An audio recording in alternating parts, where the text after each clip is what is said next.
Welcome to Cultural Nepal. Today we will be discussing Nepali music and literature. Nepali music and literature started as an expression of religion and spirituality more than entertainment, portraying the teachings of cultural values. There used to be very few professional singers in Nepal, but one of the most famous was Aruna Lama, who sang one of the most popular songs in Nepal. The lyrics reflects what it means to be Nepali.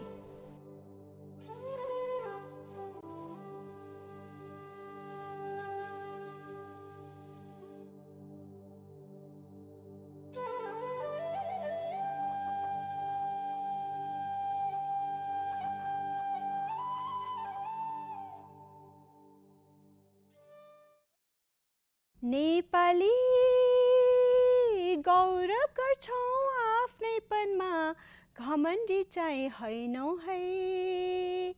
सबैको साथी बन्ने बानी हाम्रो, पछौटे त हैनौँ है। नेपाली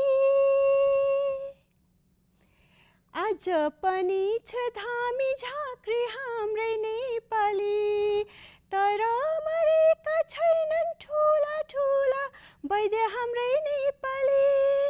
आज पनि छ धामी झाँक्री हाम्रै नेपाली, तर मरेका छैनन् ठुला ठुला वैद्य हाम्रै नेपाली।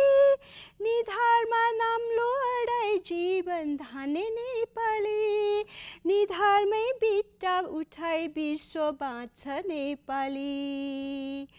छातीमा माया जति पनि राख्न सक्छ हाम्रै नेपाली, छातीमै गोली पनि सहिदिन सक्छ हाम्रै नेपाली। नेपाली रावण झै राक्षस बन्न सक्छ हाम्रै नेपाली, तर आदर्श रामको भुले जाने हैन हाम्रै नेपाली। रावण झै राक्षस बन्न सक्छ हाम्रै नेपाली, तर आदर्श रामको भुले जाने हैन हाम्रै नेपाली। माया गर्नेको हामी मायालु हौँ नेपाली, बैरी भैमा विषालु पनि छ नेपाली। काँधमा मादल फेरि लैबरीमा नाच्छन् हाम्रै नेपाली, काँधैमा बन्दुक फेरि लड्न पनि सक्छ हाम्रो Nepali. Nepali Next, a conversation with Dr. Mati Prasad Dhakal, a specialist in Nepali language, with his introduction in his own words. म चाहिँ 2028 सालमा बागलुङ जिल्ला अमलाचौर गाउँ विकास समिति वार्ड नम्बर 5 धौलागिरी अञ्चलमा म जन्मेको हुँ र म त्यहाँ जन्मिसकेपछि नेपालबाटै मैले चाहिँ इन्डियाबाट मैले एसएलसी गरेँ संस्कृतबाट र त्यसपछि नेपालबाट संस्कृत व्याकरणबाट मैले आचार्य गरेँ, जसलाई एमए सरको चाहिँ मान्यता छ।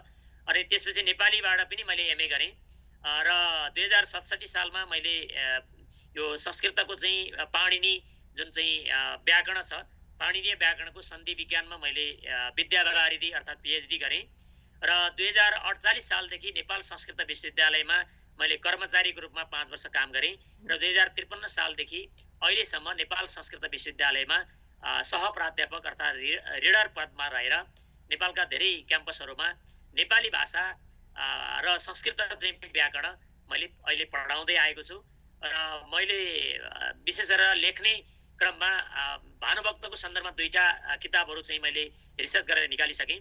अनि अर्को चाहिँ नेपाली व्याकरणसँग सम्बद्ध चाहिँ 2टा किताब निकालेँ र एउटा संस्कृत व्याकरण सम्बन्धी किताब निकालेको छु र अहिले तत्कालै यो 73 सालमा 3वटा किताब निकालेँ, जुन चुन्दिरम्गामा पुनर्जन्म भानुभक्तको जन्मस्थलमा 10 वर्ष बिताएँ, जहाँ भानुभक्त जन्मनु भयो त्यही ठाउँमा। र त्यसपछि गएर अर्को पुस्तकालयको बोक भन्ने अर्को निबन्ध सङ्ग्रह र म किन चिठी लेख्छु भन्ने यो गरेर मैले 8 किताबहरू निकालेँ। अहिले चाहिँ तत्काल चाहिँ मैले यो गीतामा के छ भनेर गीताको बारेमा 18 अध्यायको एउटा सारांश रूपमा चाहिँ त्यसरी गरेर एउटा किताब तयार गरेको छु र त्यो प्रकाशनको लागि चाहिँ अगाडि बढेको छ। Now let us begin our conversation with a question on historic aspects of Nepali language. नेपालीको हैन अलिकति इतिहास र सुरुवात कसरी भयो नेपाली भाषाको? नेपाली भाषा सामान्यतया के छ भने यो संस्कृतबाट संस्कृतको सतम र केन्तुम वर्गबाट नेपाली यो सम्पूर्ण भाषाहरू विकसित भएका छन् र त्यसमा सतम वर्गबाट अङ्ग्रेजी, हिन्दी, मैथिली, भोजपुरी लगायतका भाषासँगै नेपाली भाषाको नि विकास भएको हो र नेपाली भाषालाई पहिला गोर्खाली भाषा भनेर चाहिँ चिनिन्थ्यो। यो गोर्खाको चाहिँ विशेष गरेर त्यसभन्दा पनि अझ अगाडि जुम्लाको सिन्जा प्रान्तमा यसको विकास भयो र त्यसपछि क्रमिक रूपमा आउँदै जाँदा गोर्खा जुन चाहिँ अहिले गोर्खा राज्य गोर्खाली भनेर हाम्रो नेपालीमा जुन चाहिँ हामी गोर्खालीको रूपमा विदेशमा देश विदेशमा जहाँ चिनिन्छौँ पुरानो नामले त्यो गोर्खा भाषाकै रूपमा थियो र पछि त्यसपछि गएर हाम्रो पृथ्वीनारायण शाहले दिव्य प्रदेश भन्ने जुन चाहिँ एकीकरण गर्नुभयो 2224 राजाहरू चाहिँ लाई एकीकरण गरिसकेपछि नेपाली भाषा पनि एउटा चाहिँ आधिपत्य रूपमा चाहिँ त्यहाँबाट स्थापित भयो र प्रशासनिक रूपमा चाहिँ त्यसरी भए तापनि सरकारी कामकाजको रूपमा चाहिँ पृथ्वीनारायण शाहबाट दिव्य प्रदेशबाट त्यसरी आए पनि र साहित्यिक रूपमा चाहिँ त्यसले प्राप्त गर्नको लागि भानुभक्तलाई नै कोर्नु पर्यो। यद्यपि भानुभक्त भन्दा अगाडि पनि धेरै कवि लेखकहरूले नेपाली भाषामा लेख्ने प्रयास गरेका थिए।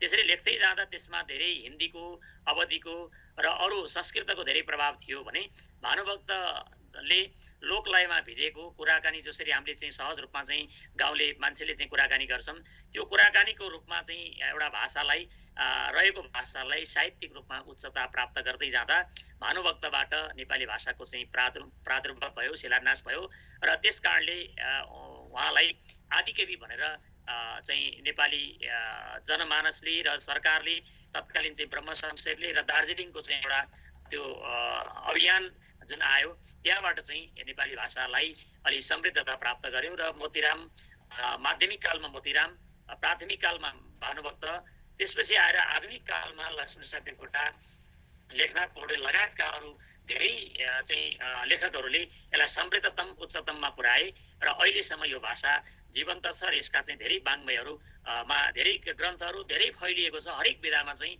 यसले आफ्नो चाहिँ परिचय स्थापित गरिरहेको छ। हजुर, अनि अघि हामीले कुरा गर्दाखेरि भानुभक्तको घाँसी भन्ने जुन कविता थियो, अब मैले पनि मेरो मानसपटलमा पनि त्यो भानुभक्तजीले नै लेख्नु भएको भनेर भन्ने थियो, तर यहाँको भनाइअनुसार यो वास्तवमा मोतीराम भट्टजीले लेख्नु भएको थियो भनेर भन्नुभएको थियो। अलिकति कुरा बुझेन। पहिला सुरु त्यो कविता एकचोटि भन्न मिल्छ भने एकचोटि सुनौ त्यस बारेमा। कविता भर्जनमा घाँसतिर मन दिइधन कमायो, नाम केही रहोस् पछि भनेर कुवा खनायो भन्ने जुन यो कविता उहाँले लेख्नुभयो त्यो लेख्ने अब मोतीराम भट्टले जीवनी तयार गर्दा 1948 सालमा मोतीराम भट्टले आदिकवि भानुभक्तको जीवन चरित्र भनेर लेख्नुभयो। लेख्ने क्रममा यो चाहिँ श्लोक पनि त्यहाँनिर दुईटा राख्नु भएको छ।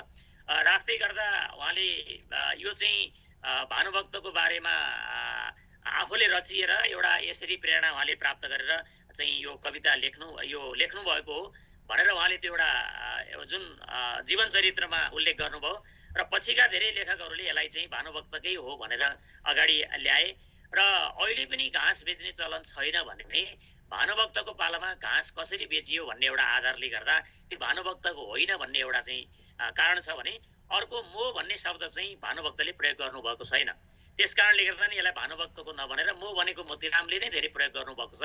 त्यस कारणले उहाँलाई यो भानुभक्तको नभएर मोतीरामकै हो भन्ने धेरै आलोचकहरूले चाहिँ यसलाई चाहिँ पुष्टि गर्ने प्रयास गरे र गर्दै गर्दा मैले 2063 साल र 64 सालमा मैले दुईटा भानुभक्त सम्बन्धी किताबहरू अध्ययनहरू गरेँ र गर्दै जाँदा त्यहाँ मोह शब्दको चाहिँ बालकाण्डमा 1948 साल यो 1942 सालमा चाहिँ 41 सालमा प्रकाशन भएको जुन भानुभक्तको बालकाण्ड हो त्यसमा 7 ठाउँमा यो मो शब्दको प्रयोग भएको रहेछ।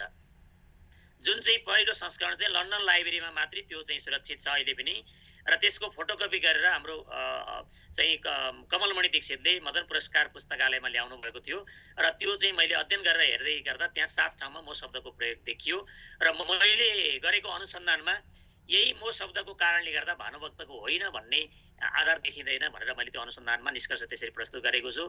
र घाँस बेच्ने जुन चाहिँ एउटा किम्वदन्ती छ, त्यो घाँस बेच्ने चलन अहिले पनि छैन, नभएको कारणले गर्दा त्यो बेला 200 वर्ष चाहिँ अगाडि यो कसै भयो होला भन्ने चाहिँ एउटा अलिकति त्यसलाई पुष्टि गर्ने प्रमाण नदेखिएको कारणले गर्दा यो मोतीरामको हो भन्ने चाहिँ धेरैको कथन छ। यद्यपि धेरैले चाहिँ अहिले चाहिँ अब मोतीरामको हो भनेर प्रमाणित गर्न सक्ने खालको, किनकि जनमानसमा भिजिसक्यो। धेरै कुरालाई यदि असत्य कुरालाई नै धेरैजनाले भने त्यो सत्य हुन्छ भन्ने छ। यस कारणले गर्दा यहाँनिर चाहिँ अब अहिले चाहिँ सङ्कटमा यो मोतीरामको हो भानुभक्तको होइन भनेर नि बताउन सक्ने स्थिति चाहिँ छैन। त्यसलाई लिखित रूपमा पुष्टि गर्ने चाहिँ आधारहरू चाहिँ सबल रूपमा नभए पनि अब हाम्रो यति जनमानसमा भिज्यो कि यो मोतीरामकै होइन, यो भानुभक्तकै हो भन्ने चाहिँ जनमानसमा यसरी आएको छ। हजुर, मेरो विचारमा यो कसले लेख्यो भनेर भन्नुभन्दा पनि हामी नेपालीको एउटा स्वभाव, दानी स्वभाव भनौँ न, जस्तो न त मेरा पार्टी पौवा छन्, पार्टी बनाउने पौवा बनाउने होइन, अब अलिकति दयालु स्वभावको त्यो जुन भावना छ नि त्यसलाई क्याप्चर गर्न सकेको भएर पनि यो अलिकति लोकप्रिय भएको हुनसक्छ कि, त्यसमा हजुरको के भनाइ छ? अब यो लोकप्रिय हुनको लागि चाहिँ अब सामान्यतया मान्छेले कृति राख्ने, अब मान्छेले धन कमाउँछ, हरेक कुराहरू गर्छ, धर्म अर्थ काम मोक्ष भनेर हाम्रो धर्म पुरुषार्थ चतुष्टय भनेछ। त्यस कारणले चाहिँ यो कृति राख्ने कुरा सबैभन्दा ठुलो कुरो हो। मान्छेले धन कमाए पनि सबै चाहिँ हातका मैला सुनका थैला के गर्नु धनले भने यो चाहिँ हातका मैला जस्ता हुन् धन भन्ने कुरा। यदि कृति राखियो भने भोलि रहन सक्छ। अब एउटा कल्पना गरेर चाहिँ मोतीरामले पनि एउटा प्रेरणा पाएर त्यसरी गरेका थिए। त्यस्तो उनले चाहिँ अब भारतमा बसेर काशीमा बसेर गर्दा त्यो पढ्दाखेरि उनले त्यसरी प्रेरणा पाएर अगाडि लगेका कविहरू आएको देखेर उनले पनि एउटा चाहिँ यिनलाई अगाडि लानुपर्छ है भन्ने लाग्यो। यद्यपि मोतीराम भट्टले भानुभक्तलाई देखेका थिएनन्। भानुभक्तका भतिजा रामदत्तलाई आधार मानेर उनलाई भेटेर अनि यो जीवनी चाहिँ लेखेका हुन्। लेख्ने क्रममा चाहिँ भर्जनमा घाँसतिर मन दिधन कमायो, नामकै रहोस् पछि भनेर कुवा खनायो, घाँसी दरिद्री घरको तर बुद्धि कस्तो, मो भानुभक्त धनी भइकन आज यस्तो। एउटा सामान्य चाहिँ दरिद्री चाहिँ घाँसीले त घाँस बेचेर पैसा कमाएर कुवा खनाउँछ भन्ने चाहिँ जुन इच्छा राखेको छ भने म त समृद्ध चाहिँ कुलमा जन्मेको मान्छे, श्रीकृष्ण चाहिँ आचार्यको एकदम समृद्ध कुलमा जन्मेको मान्छेले म चाहिँ ले त केही न केही राख्नुपर्छ भन्ने उनलाई लागेर अनि मेरा ऐना र न त सत्तल पाटी केही छन्, जे छन् र धन चिजहरू छन् घरभित्र नै छन्, त्यस घाँसीले कसरी आज दिएछ अर्थी, धिक्कार होस् म कन बस्नु नराख कृति भनेर मैले कृति राखिन भने यो जीवन चाहिँ के हुन्छ मेरो धिक्कार छ। एउटा सामान्य चाहिँ न मेरा सत्तल छन्, न पार्टी बनाएको छु, न कुवा खनाएको छु, अब म धनी कुलमा जन्मे भनेर मेरो पछि त धन त हेरिँदैन, हेर्ने भनेको कृति हो। त्यस कारणले गर्दा यसलाई चाहिँ राख्नुपर्छ भन्ने एउटा चाहिँ यसरी चाहिँ आयो भनेर उहाँले मोतीरामले कल्पना गरेर उहाँको चाहिँ यो श्लोक चाहिँ यी दुईटा पद्यहरू बनाइदिनु भयो। र पछि गएर धेरैले पढ्दै गर्दा जीवनी लेख्दाखेरि सबैले यो चाहिँ भानुभक्तले लेखेका हुन् भनेर त्यो मोतीराम भट्टले लेखेको जीवनी पढ्दै जाँदा यो चाहिँ आइसकेपछि यसलाई काट्न सक्ने आधारहरू चाहिँ देखिएनन्। यद्यपि मैले अघि नै भनिसकेँ मो शब्द चाहिँ भानुभक्तले न कहीँ प्रयोग गरेका छैनन्, मोतीराम भट्टले नै मात्रै गरेका छन् भनेर यसलाई काट्ने आधार चाहिँ बालकाण्डमा 7 ठाउँमा प्रयोग भएको देखेको कारणले गर्दा यो मोतीरामको हो भानुभक्तको होइन भन्ने आधार छैन। तर घाँसको सन्दर्भबाट यसलाई चाहिँ मोतीरामको हो, किनकि यो कल्पना गरी अतिरञ्जित भयो भनेर यसलाई चाहिँ अझ पनि विवादित छ। निर्विवादित कविता होइन यो। हजुर, तर जे होस् जसले लेखे पनि एउटा नेपालीको दया भावना र कीर्ति राख्ने एउटा सोचाइको त एउटा यो साहित्यले, भाषा र साहित्यले एउटा त्यो त प्रस्तायो नि त नेपालीहरूको भावना कस्तो रहेछ, भित्री अन्तरात्माको भावना कस्तो रहेछ त भन्ने। तर भानुभक्तले कुवा र पार्टी त बनाएका छैनन्। भानुभक्तले कुवा भन्नाले अहिले कुवा छैन। अहिले के छ भने त्यो दमौली नजिकै छ भानुभक्तको चाहिँ त्यहाँ डुम्रेबाट 7 किलोमिटर भित्र जानुपर्छ। डुम्रेबाट भित्र दमौलीको बिचमा घाँसी कुवा भन्ने छ। त्यहाँ घाँसीले कुवा खनाएको भन्ने चाहिँ छ। अहिले नयाँ चाहिँ बनाइया छ, तर त्यो पहिलाको चाहिँ कुवा भएको ठाउँमा चाहिँ अहिले कुवा छैन। तर भानुभक्तले कुवा खनाएको भनेर मान्छेलाई अहिले यदि चाहिँ चुन्दिरमगामा नजाने मान्छेले यदि राजमार्ग मात्रै यात्रा गर्दाखेरि यात्राकै चाहिँ दायाँ साइडमा त्यहाँ राखेको छ, राजमार्गकै छेउमा चाहिँ घाँसी कुवा भनेर एउटा स्पोट चाहिँ बनाइया छ, पिकनिक स्पोटहरू पनि छ त्यहाँनिर। अनि भानुभक्त र चाहिँ घाँसीको पनि त्यहाँ शालिगहरू राखिएको छ। त्यो चाहिँ अहिले चाहिँ पनि त्यो छ, तर भानुभक्तले चाहिँ खनाएको कुवा चाहिँ छैन। भानुभक्तले प्रयोग गर्ने कुवा चाहिँ छ, त्यो चुन्दिरमगामा भानुभक्तले यहाँनिर चाहिँ प्रयोग गर्नुहुन्थ्यो भन्ने छ। उहाँ प्रयोग गरेका अरू सामानहरू छन्, तर भानुभक्तले कुवाहरू खनाएको कुवा भन्दा पनि कृति ठुलो भयो नि। भानुभक्तले लेखेका त यो रामायणहरू भए, अरू चाहिँ बालका यो चाहिँ अरू भक्तमालाहरू भए, प्रश्नोत्तरमाला भए, अनि त्यसपछि गएर यी फुटकर रचनाहरू चाहिँ 39-40वटा छन्।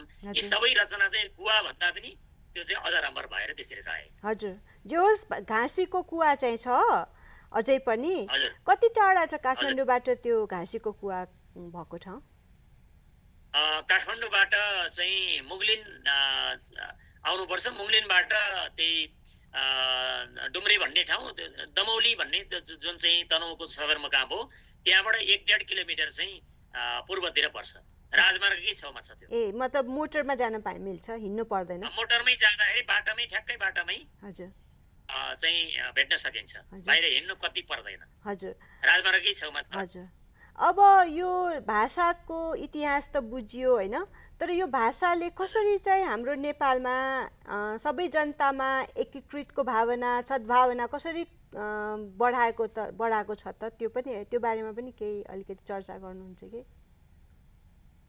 अब भाषाको अहिलेको सन्दर्भमा अब विगतको रूपमा हेर्दै जाँदा जहाँ चाहिँ मान्छे थिचिन्छ, अलिकति दुःख पाउँछ, पाएपछि त्यसलाई संरक्षण गर्दै जान्छन्।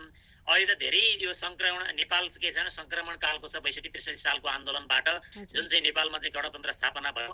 गणतन्त्र स्थापना भइसकेपछिको स्थितिमा चाहिँ अहिले चाहिँ अलिकति हरेक कुराहरूमा चाहिँ यो त्यो धेरै विभेदहरू आएका छन्, विवादहरू आएका छन् र 123वटा भाषाहरू नेपालमा बोलिन्छन्। अहिले 125वटा जातिहरू नेपालमा बस्छन् भने 123वटा भाषाहरू नेपालमा बोलिन्छन्। त्यो बोल्ने क्रममा चाहिँ माध्यम भाषा भनेको नेपाली नै हो र नेपालीको भाषाको रूपमा अहिले त धेरै मातृभाषामा पढाइ हुन लाग्यो। हरेक चाहिँ अब हिन्दी, मैथिली, भोजपुरी, यी चाहिँ अब लिम्बूहरू, थारू भाषा, यी सबैमा चाहिँ पाठ्यक्रमहरू बनिसकेका छन् र अहिले अलिकति आफ्नो आफ्नो पहिचान चाहिँ प्राप्त गर्नु पर्यो भनेर हरेक जनजातिलाई उक्साउने काम भएको छ। राजनीतिले चाहिँ सदा यहाँनिर चाहिँ अलिकति भाषामा अलिकति विभेदहरू ल्याएको छ, भाषामा चाहिँ विवादका कुराहरू सिर्जना गरेको छ।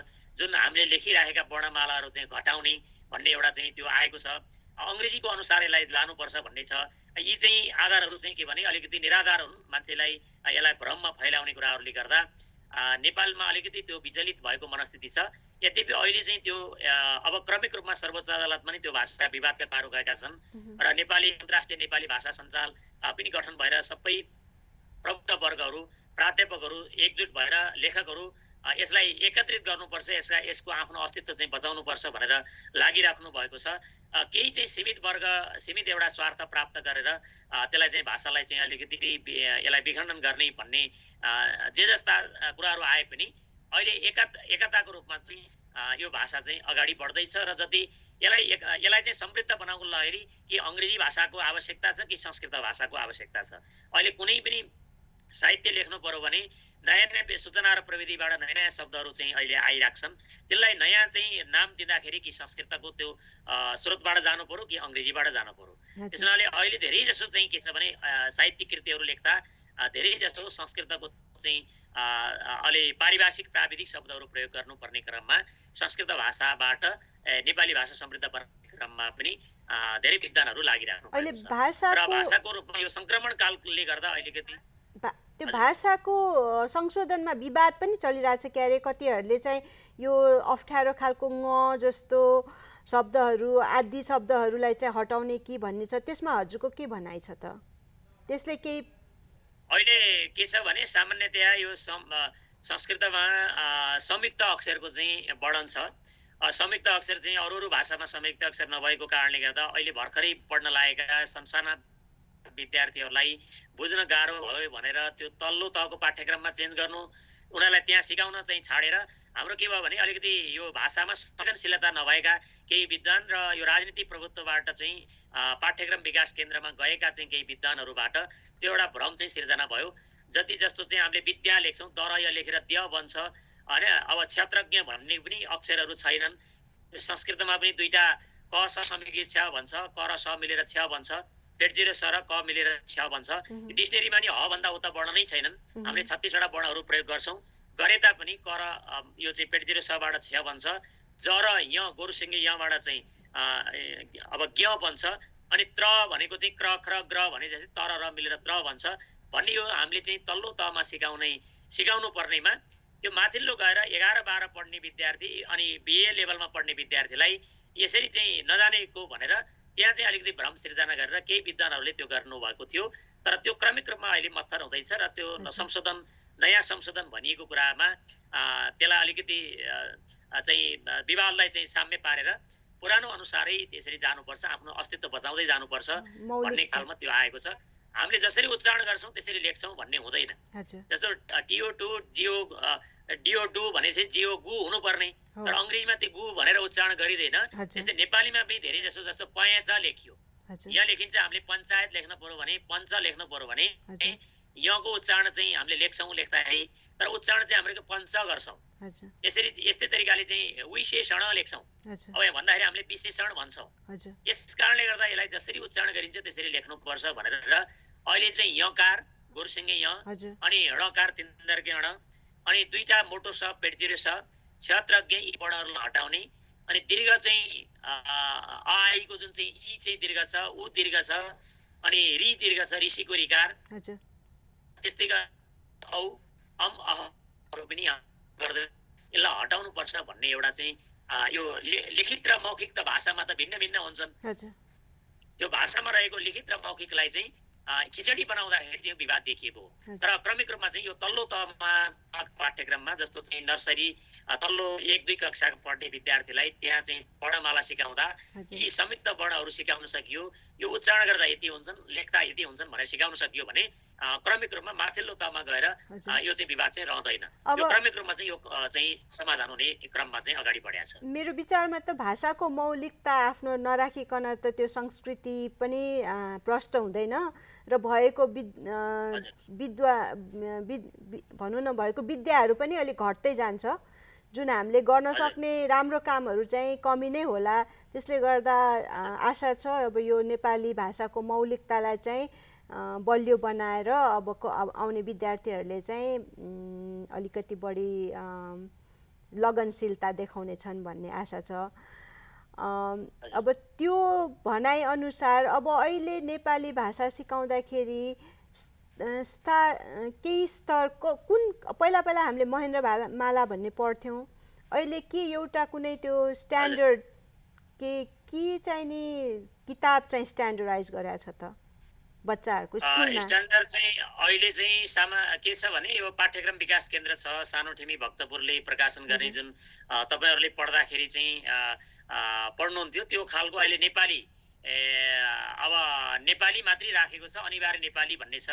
अनि 11-12मा पढ्ने विद्यार्थीलाई सबैको नेपाली भनेर राखेको छ। त्यो पाठ्यक्रम त्यसरी चाहिँ बनाएको छ, त्यो अनुसार चाहिँ पाठ्यक्रम अनुसार पढाइ छ। र अहिले निजी कलेजहरू, निजी चाहिँ विद्यालयहरूमा अलगै पाठ्यक्रम पढाउँछन्। उनीहरूले अब एसएलसी दिनु पर्यो भने मात्रै सरकारीका चाहिँ 8 कक्षामा र 9 कक्षा 10 कक्षामा मात्रै त्यो पढाउने छ। तल्लो तहमा चाहिँ अब धेरै जसो त्यस्ता पाठ्यक्रमहरू चाहिँ लेखकहरू धेरै छन्, धेरै लेखकहरूले त्यो अलग अलग पाठ्यक्रम बनाएका छन्। र जस्तो 7 कक्षासम्मको चाहिँ हाम्रो टिमले निजी स्तरको एउटा पाठ्यक्रम अनुसार चाहिँ त्यो आफ्नो नेपाली भन्ने किताब चाहिँ तयार गरेका छौँ। त्यो गर्दा तल्लो तहमा नै हामीले यो संयुक्त अक्षरहरू सिकाउने ती कुराहरू राखेका छौँ। र नेपाल सरकारले बनाएको चाहिँ किताबहरूमा चाहिँ अब त्यही हाम्रो नेपाली हाम्रो नेपाली भनेर त्यहाँ तल्लो तहमा त्यसरी सिकाउँदै गएको छ। माथिल्लो तहमा गइसकेपछि एसएलसीमा चाहिँ नेपाली भनेर राखेको छ, अनिवार्य नेपाली। र 11मा चाहिँ 11-12मा जस्तो साइन्स पढ्नेले 12मा मात्रै पढ्छन्, अरू सबै विषय पढ्नेले 11मा मात्रै अनिवार्य नेपाली पढ्छन्, जुन त्यसलाई सबैको नेपाली भनेर राखेको छ। त्यो 11-12 जना विद्वानहरूले तयार गर्नुभएको छ। त्यो पनि के छ भने पुरानो नभएर नयाँ चाहिँ परिवर्तन गरेको चाहिँ वर्णविन्यास, हाम्रो शुद्ध अशुद्ध लेख्ने जुन वर्णविन्यास हो, त्यो वर्णविन्यासका आधारमा गरिएको हुनाले त्यो पनि विवादमा छ। र अब साझा प्रकाशन प्रज्ञा प्रतिष्ठानले जुन शब्दकोश तयार गरेको थियो, त्यो शब्दकोश तयार गर्न म पनि त्यो सम्पादक मण्डलमा म पनि रहेर केही समय काम गरेँ त्यसमा। र अहिले नयाँ प्रकाशन भएको जुन शब्दकोश हो त्यो अलिकति विवाद खडा भएको हुनाले त्यो चाहिँ खारेजीको रूपमा रहेको छ र नयाँ शब्दकोश बन्ने क्रममा रहेको छ। त्यो नयाँ शब्दकोश बन्दाखेरि विवाद रहित बनाएर चाहिँ अगाडि लाने क्रममा नेपाल प्रज्ञा प्रतिष्ठान पनि यस सन्दर्भमा लागि परेको छ। र नेपाली भाषाका सबै विद्वानहरू यसमा चिन्तनशील हुनुहुन्छ। जति चाहिँ विदेशमा रहेका नेपालीहरूले नेपाली भाषाप्रति जति चाहिँ संवेदनशीलता, एकदम चाहिँ यो हाम्रो भाषा हो, जननी हो, बचाउनुपर्छ भन्ने जुन चिन्तन छ, त्यो खालको चिन्तन चाहिँ नेपालभित्र अलि नरहेको हो कि भन्ने अनुभूति चाहिँ हामीले गर्नुपर्ने बाध्यता भएको छ। जस्तो हाम्रो रामायणमा पनि यो कुराहरू आउँछ। लङ्का जितिसकेपछि त्यहाँ चाहिँ लक्ष्मणले भन्नुभयो अरे, सुनै सुनको लङ्का भएको ठाउँमा चाहिँ बसौँ दाजु, अयोध्या किन फर्कने, जङ्गलै जङ्गल छ भनेर। अपि स्वर्णमयी लङ्का नमे लक्ष्मण रोचते, जननी जन्मभूमि छ स्वर्गादेवी गरिएसी भनेर। अनि रामले भन्नुभयो, हे प्रिय भाइ लक्ष्मण, यो सुनै सुनले युक्त भए पनि लङ्का मलाई मन पर्दैन, किनकि जननी भनेको आफ्नै आमा र जन्मभूमि जुन चाहिँ हो स्वर्गादेवी भनेको स्वर्गभन्दा पनि गरिएसी महान हुन्छ भनेर त्यसरी अयोध्या नै फर्कनु भएको थियो। अहिले विदेशमा रहेका नेपालीहरू जति चिन्तनशील भएर यो भाषाको बारेमा जति चासो चाहिँ व्यक्त गर्नुभएको छ, नेपालबाट त्यो चासो नहुँदा यो अलिकति यो नेपालमा त्यो अलिक विवादहरू देखिँदै जान थालेको हो। त्यो क्रमिक रूपमा चाहिँ समाधान हुनेछ। र नेपाली भाषा छिन्ने मूले नैव शाखा न पत्रम भन्छ।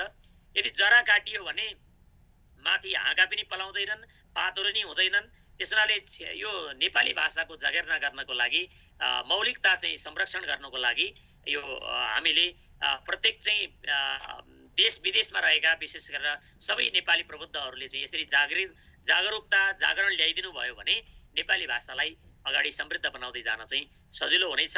यसबारेमा नेपालभित्र र नेपाल बाहिर रहेका सबैको चाहिँ एउटा चाहिँ प्रतिबद्धता र सङ्कल्प निरन्तरता चाहिँ खाँचो छ। हजुर, अब यो सन्दर्भमा यहाँले के मलाई सम्झाउनु भयो भने, यहाँ आजकल नेपालीको बच्चाहरूलाई नेपाली पढाउने कार्यक्रमहरू धेरै भइराखेको छ। त्यसको लागि तपाईँले के एउटा सन्देश दिन चाहनुहुन्छ त? जसले चाहिँ नेपालीको बच्चाहरूलाई नेपाली पढाउँछन्, त्यसको लागि के गर्दा चाहिँ हाम्रो नेपालीको मौलिकता, मौलिक भाषा र साहित्यको उद्धार हुनेछ त? यो सामान्य विषय विदेशमा गइसकेपछि त्यहाँको आफ्नो राष्ट्रिय भाषा हुन्छ, त्यो सिक्नु पर्यो, त्यो बाध्यता भयो। त्यो नसिकेसम्म त्यहाँ रहन सहन गर्न, बोलचाल गर्न गाह्रो हुन्छ। तैपनि हामीले त्यहाँ बाहिरी रूपमा जे जस्तो प्रयोग गरे पनि घरमा रहँदा आफ्नो नेपाली भेट हुँदा नेपालीमै कुरा गर्ने। अनि लेख्नु पर्यो भने हरेक कुराहरूमा जस्तो चाहिँ साप्ताहिक रूपमा भेट हुने, हरेक कार्यक्रममा जे जति सम्भव हुन्छ सम्भव हुँदा नेपाली आफ्नै भाषामा कुरा गर्ने। जस्तै यहाँ नेपालभित्र पनि कतिपय छन्, अहिले मैले विद्यार्थीलाई पढाउँदै गर्दा उनीहरू चाहिँ थारू भाषा छन्, मैथिली छन्, भोजपुरीहरू छन्, अनि अब अनि नेवार भाषाहरू छन्। अहिलेको नयाँ जेनेरेसनले आफ्नो भाषा चाहिँ बोल्न छोडिसकेको छ। नेपालभित्रका चाहिँ 123 भाषा पनि अहिले चाहिँ सङ्कटमा छन्। त्यो मात्रै यदि बोल्न छोडियो भने त्यो भाषाहरू लोप हुँदै जान्छ। कुसुन्डा भाषा कतिपय चाहिँ यसलाई संरक्षण गर्नको लागि एउटा भाषाका 4-5वटा वक्ताहरू चाहिँ नरहेको स्थिति चाहिँ नेपालमा कतिपय भाषाहरू त्यसरी आएको छ। विदेशमा रहनुभएका सबै नेपालीहरूले कसरी यसलाई समृद्ध गराउने भने सबैभन्दा पहिला त्यो पढ्नुभन्दा पनि लेख्नु पहिला बोल्नु पर्यो।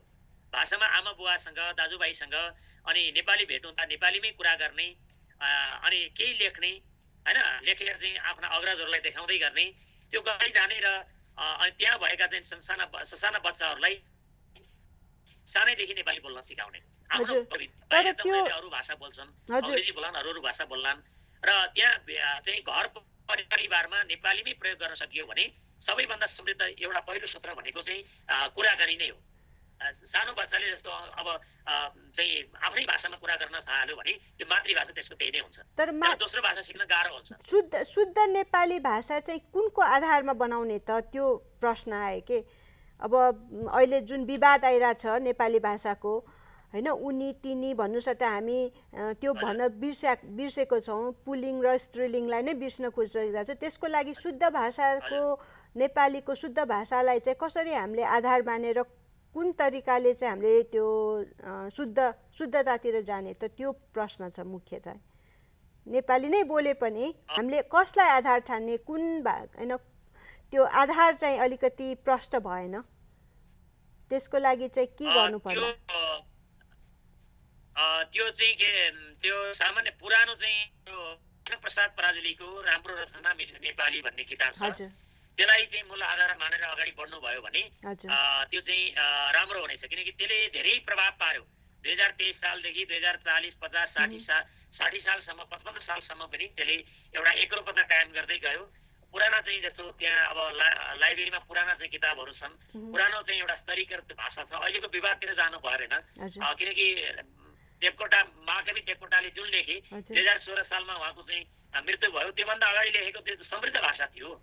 त्यो पुरानो व्याकरण लगेर त्यसलाई आधार मानेर त्यो अनुसार चाहिँ सिकाउनु भयो भनेपछि नेपाली भाषामा अहिले सिक्ने विद्यार्थीले त्यो चाहिँ अगाडि बढ्न सजिलो हुने। भनेपछि राम्रो नेपाली मिठो रचनालाई चाहिँ हामीले आधार मान्यौँ, राम्रो रचना मिठो नेपालीलाई। हजुर। अनि कृष्णप्रसाद पराजुलीजीको राम्रो रचना मिठो नेपाली चाहिँ त्यसलाई चाहिँ आधार मान्यौँ भने हामीले खासै नेपालीको चाहिँ ज्ञान पाउन सक्छौँ, होइन त? त्यो अनि अरू पुष्कर शमशेरको चाहिँ कसरी शुद्ध लेख्ने भन्ने छ, सानो किताब छ, 5-6 पेजको छ। हजुर। सानो चाहिँ 5-6 पेजको छ, त्यो साझा प्रकाशनले प्रकाशन गरेको। हजुर। कसरी शुद्ध नेपाली, कसरी शुद्ध लेख्ने, कसरी नेपाली शुद्ध लेख्ने, पुष्कर शमशेरको। हजुर। पुष्कर शमशेर। हजुर। हजुर। दुई तीनवटा आधारहरू 2040 सालभन्दा अगाडि प्रकाशन भएका किताबहरू जुनसुकै व्याकरण लगेर चाहिँ त्यसलाई आधार मानेर चाहिँ विद्यार्थीलाई सिकाउनु भयो भनेदेखि त्यो विवाद चाहिँ रहँदैन। महेन्द्र मालाको नेपाली चाहिँ केमा पर्छ त? त्यसको पनि आधार शुद्ध नेपालीमा पर्छ कि? महेन्द्र माला पहिला के थियो भने महेन्द्र माला भनिन्थ्यो। यो पञ्चायत कालमा 2046 साल जुन चाहिँ हाम्रो नेपालमा प्रजातन्त्र आयो दोस्रो पटक 47 सालमा, त्योभन्दा अगाडि महेन्द्रलाई आफ्नो वीरेन्द्रले आफ्नो बुवाको नामलाई आधार मानेर महेन्द्र माला भनेर किताबकै नाम त्यसरी राख्नु भएको थियो। अहिले त्यो किताब चाहिँ त्यसरी पाइँदैन, पुरानो अब कतै लाइब्रेरीमा होला होइन। त्यसलाई त्यस्तो आधार चाहिँ अहिले छैन। अहिलेको नयाँ व्याकरणबाट नजाने पुरानो चाहिँ 40 सालभन्दा अगाडिको जुनसुकै किताब चाहिँ जुनसुकै व्याकरण फेला पारे पनि यसमा एकरूपता छ। सम्भव भयो भने राम्रो रचना मिठो नेपाली, पुष्कर चाहिँ जबराको चाहिँ कसरी शुद्ध नेपाली, कसरी शुद्ध लेख्ने, त्यसलाई नेकासुले भनिन्छ। त्यस्तै पुराना चाहिँ किताबहरू डाउनलोड गरेर अहिले चाहिँ यो मदन पुरस्कार पुस्तकालयमा गएर त्यहाँ चाहिँ खोजेर त्यो लाइब्रेरीबाट त्यहाँबाट पनि त्यो प्राप्त गरेर त्यो डाउनलोड गरेर पनि त्यो किताबहरू पुराना प्राप्त गर्न सकिन्छ।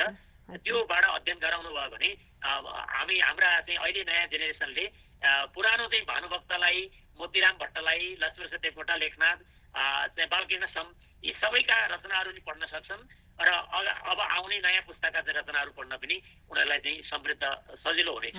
त्यताबाट जानुभयो भने अहिलेको विवादमा चाहिँ फस्नु पर्दैन। विवाद धेरै ठुलो विवाद होइन, सामान्य चाहिँ ह्रस्व दीर्घको कुरा अनि सशको कुरा अनि प र व कसरी लेख्ने भन्ने कुरा माथि हो। यो धेरै ठुलो कुरा होइन। यही सानो कुराले गर्दा नेपाली भाषा नेपालभित्र अलिकति विकासमा अवरुद्ध भएको कारण चाहिँ सानो कुरा विवादमा अल्झेर हो।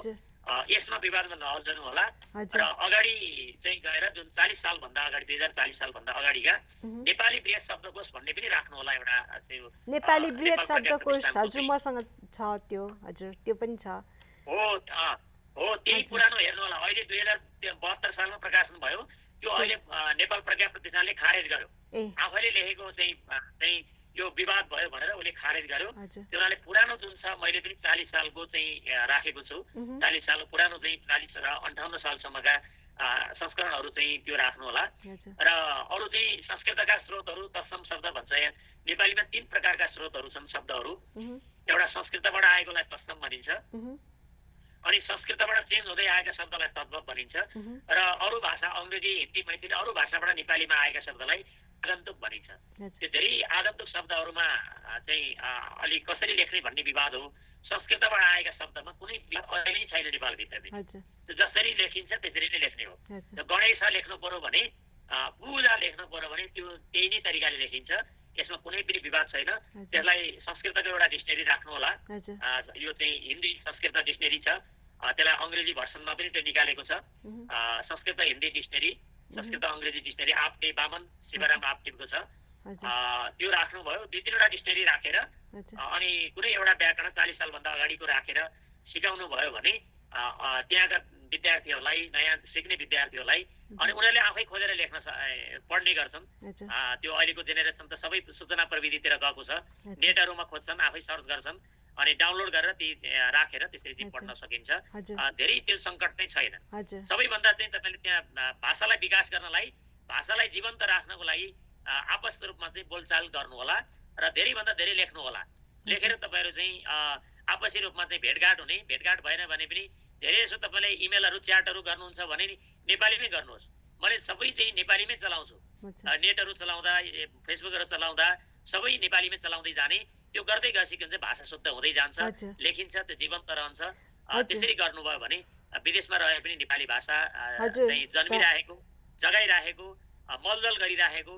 मलदल गरियो भने मात्रै बिरुवा हुर्कन्छ। मलदल गर्न सकिएन भने त्यो बिरुवा मर्छ। त्यो तपाईँहरूले त्यहाँ जुन गर्नुभएको छ अत्यन्त मलाई खुसी लाग्यो। हामीले चाहिँ तपाईँ त्यो गर्नुपर्ने नेपालभित्र त्यो सकेका छैनौँ।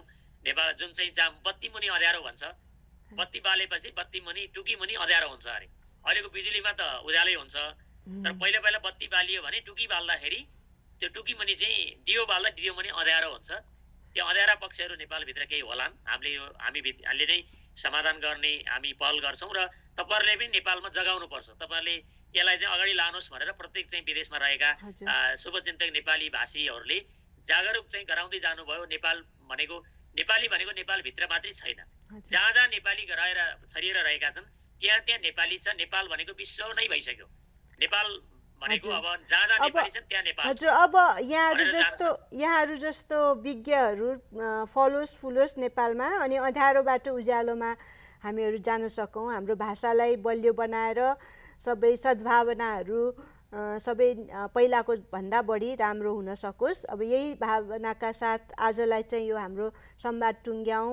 यो अब हाम्रो यो सुरुवात मात्रै हो। अब यसको भविष्य अझै काम गर्नुपर्ने कुराहरू, भविष्यहरू अझै पनि छ, बाँकी छ। आजको लागि चाहिँ यति नै टुङ्ग्याउँ। सागर सिस्नु खाएको विष आनन्दी मनले भनेर नेपालभित्रै रहने, नेपालमै गर्ने, नेपालकै सेवा गर्ने भन्ने एउटा उद्देश्यले म नेपालभित्र छु। र विदेशमा रहेका सबै नेपाली शुभचिन्तकहरूलाई मैले बारम्बार चाहिँ यसरी जानुहोस् भनेर प्रेरणा पनि दिइराखेको छु। यो दिइरहन सक्ने यो दिने अवसर चाहिँ धेरैबाट मलाई प्राप्त भएको छ। हजुरहरूले नि यो दिनुभयो, यो अवसर दिनुभयो, यसको लागि म हजुरप्रति र बोस्टन परिवारप्रति, त्यहाँको स्टुडियो चाहिँ का सम्पूर्ण चाहिँ साथीहरूप्रति म हार्दिक आभार व्यक्त गर्छु।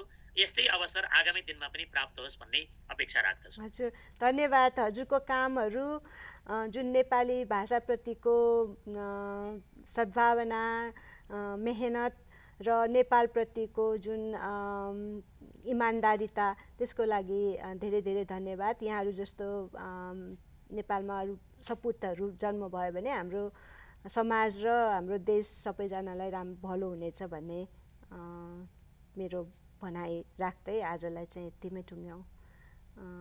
धेरै धन्यवाद अनि हजुरलाई शुभकामना अनि नमस्कार है त। हजुर नमस्कार। हजुर।